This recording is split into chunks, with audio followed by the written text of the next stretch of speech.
What's happening, people? Welcome back to the channel. Hope you're keeping well. Here's your Forest versus Tottenham match preview in the Premier League. Big game for both teams. Hope you are all keeping well. If you're new, please do like and subscribe. Well, in this game, then, it's a game of huge importance to both sides at the City Ground. Forest, unfortunately, getting the double over Tottenham last year, but this Forest side have fallen off a cliff. They've gone through a few managers since as well, it's fair to say, so a lot's changed at the club. But with this game in particular, the advantage to Tottenham will be 2 extra days rest because Tottenham played in the Champions League.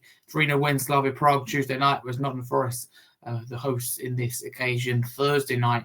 They won away, impressive victory, but they went all the way over to Netherlands. So fatigue and squad rotation could come into play. But Sean Dyche just transformed Nottingham Forest. I know they are 17th, they're still lurking around the danger zone, and they should be a lot higher because he's done really good. But the reason he's not is because other teams like West Ham, Leeds are picking up so many points at the bottom at the moment. Well, Leeds have had a really good week, and West Ham have just kicked into gear ever since really Nuno was appointed, or apart from the first few games. But Forest, we're talking about 6 wins in 11 for Sean Dyche. That's not bad at all. They look good in Europe, and it's such a Sean Dyche team already, where they're defensively good and have some really good victories, but then they have like an anomaly. Get the words out, and have a really weird game like they lost 3-0 against Everton. Sean Dyche used to do that. Very good, very, very good. Oh, it's random kind of game in between, which is just like, what's that about in terms of scoreline and performance as well? But no, I'm looking forward to this game. I think for Tottenham, it has to be a win. For Nottingham Forest as well, when you're down the bottom, it's fair to say that you need as many points as well that you can get. So that's what's interesting. But no, I think it'll be really tough, but I think our form has been a lot better, and we have to be physical. Sean Dyche teams are physical, they're tough to beat. We have to break them down. I don't have too much confidence in that. Having said that, when you have players like Xavi Simons, the form he's in the last few games, and Kudus generally, players like Simons and Kudus, it's possible always to break down someone like even a Sean Dyche defensive side, but it'll still be difficult for us to do that. But on screen then is why, if I just bring it up here, this will be my lineup to take on Nottingham Forest if I was Thomas Frank, if it would be as kind to show on the screen in any second now. There we go.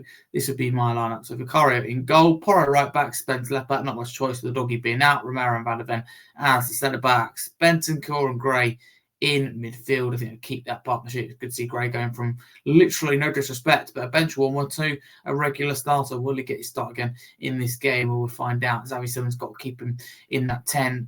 In a game like this, just if you go back even 2-3 weeks ago, we'd been really worried about him.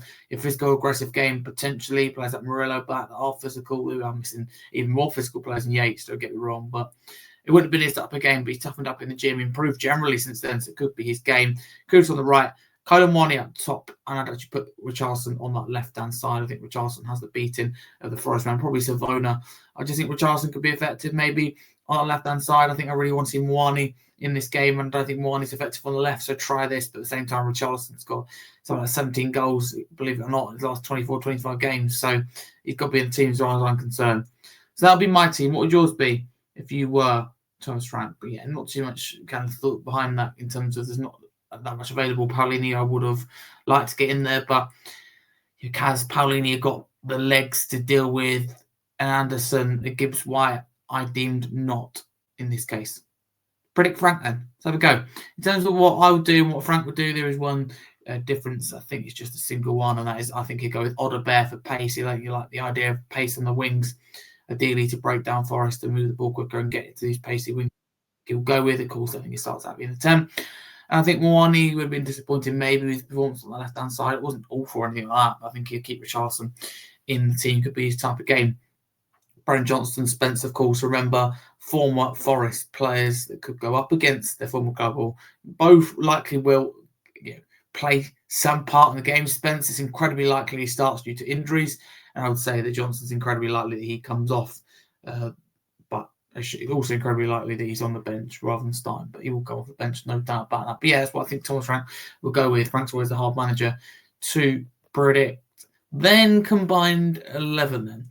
So how it works is I do one where you do not include the injured and suspended players. So basically it's current, it's relevant, players that are just available. And then I do one, which I'll come on to in just a minute, where we do everyone. So that includes the Maddisons, the Kulusevskis, if you deem they fit inside your 11. Also, Forest are missing some players, by the way. I should say that before we get into this. Forest are missing some players. They're expected to miss like someone like a Ryan Yates, Ola Aina, expected to be missed as well. But Murillo, Sells, expected back for this game. This is my team. So I'll read it out and I'll talk you through it. Sells in goal, Forest goalkeeper. Porro, Romero, Van der Ven, Spence, and the Spurs dominated or fully Spurs back four. Anderson and Gray in midfield. And in front of them, Kudus, Simmons, Gibbs-White, and Richarlison up top. It does look biased. By the way, I did try and put Igor Jesus. If I'm honest with you, the app would not let me do so. I like Richarlison, but Igor Jesus, I'll probably just about opt.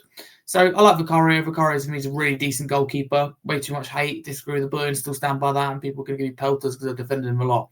Vicario is a decent goalkeeper. And Tottenham shouldn't look at upgrading him at this moment in time. But Matt Sells to me is another level. I think he's shot stopping with his feet. And he's just a big game player as well. Keeps them in games. And so does Vicario. Keeps us, don't get me wrong, but always got a mistake in him. Has Matt Sells got a mistake in him? It's not noticeable anyway to me. But yeah, that back line for me, I would say I'm confident in. Having said that, Murillo and Milenkovic are key for Forest. Let's not look past that. I always like the idea of going with one kind of partnership rather than break them up. But the closest to this, from getting in would have been probably Murillo and Van der Ven. I was considering, but it would have been harsh to leave out Romero. I'm locked in and convinced about my midfield in Anderson and Gray. I just think that's the right way to go. Anderson, for me, has been really good for Forest this year. The only problem with Anderson and Gray is maybe they're both eights. They do a similar job, but I still think they could work well potentially together. I've cheated the system. I moved a player out of position, and that is Morgan Gibbs-White. I wanted both 10s in there. Xavi Simmons and Gibbs-White already maybe cheated a little bit with Anderson, although he does play, doesn't he, there further back. But yeah, Gibbs-White up on that left. I think Gibbs-White's more suited to almost playing left wing and coming inside than Xavi Simmons is. I know Simmons, we thought, it'd work. It looks so much better in that 10. And then Richarlison down the middle, like I said, I would have gone with Igor Jesus if it had allowed me to, if I'm totally honest with you. Now, spot the difference. Where's Wally? But, where's the different player that I've changed? So one change if everyone was fit and available, and it feels horrible and harsh to have no Kulusevski or Maddison, but so difficult when you haven't seen them for so long to judge. I bring Aina in for Porro. I really like Porro. I've expressed my kind of thoughts on that. But Ola Aina, we got to sometimes look at a player like that. I said it recently with Fulham with Tete and go, it may not appear great for us as, whether it be rival fans or most notably just any other opposition fan, but we got to understand and open our eyes to what they offer to the club. Ola Aina, when he's fit, is huge to Forest. Huge. If you remember last year's an FPL player, everyone's like, I was going to come crashing back down. He didn't. Goals, assists, clean sheets. Aina was key.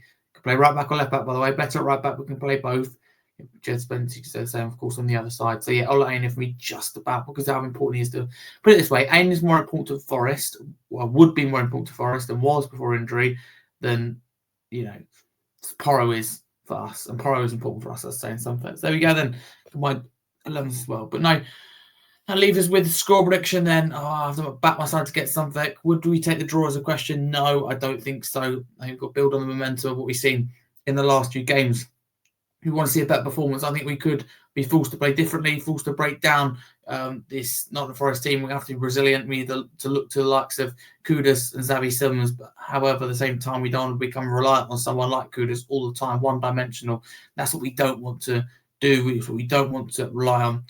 I say that this is two really good defensive sides. We're really tight and away from home, which is great. And I think Sean Dyche's sides are difficult tight to play against. Can't see them being any more than 2 or 3 goals max in this game. So I'm going to go with 1-1. Spurs fans, would you take a draw in the comments below? Context is really important. And after the game, hindsight, very key. But yeah, 1-1 for me with that one. I think, who will score? I think Igor Jesus will open the scoring. I think Tottenham will respond. Maybe through Tell, someone like that. Off the bench, could see him back in the Champions League squad. But there we go then. That's your match preview covering absolutely everything. Thanks so much for watching. If you're new, please like and subscribe to the channel. It's 2 p.m. kickoff Sunday. In terms of team news, there's no update apart from Solanke and Maddison are back. Solanke's back. When I say back, by the way, just for context to clear, Solanke's back with individual training and Maddison just come back to say hello. So context is absolutely vital there. But Forest are expecting, as I mentioned earlier, players back, including their goalkeeper Sells, who missed the Europa League game, and also Murillo, expected back in the line, back line. That's key if that is the case for Forest. But yeah, enjoy the game. 2 p.m. Sky Sports. Come back for your match reaction and also podcast after the game Monday night, as always, 7 p.m. with a fantastic panel as we dissect everything that happened in this game. We look ahead as well to Tottenham's next game. Thank you so much, and come on, you Spurs. Like the song,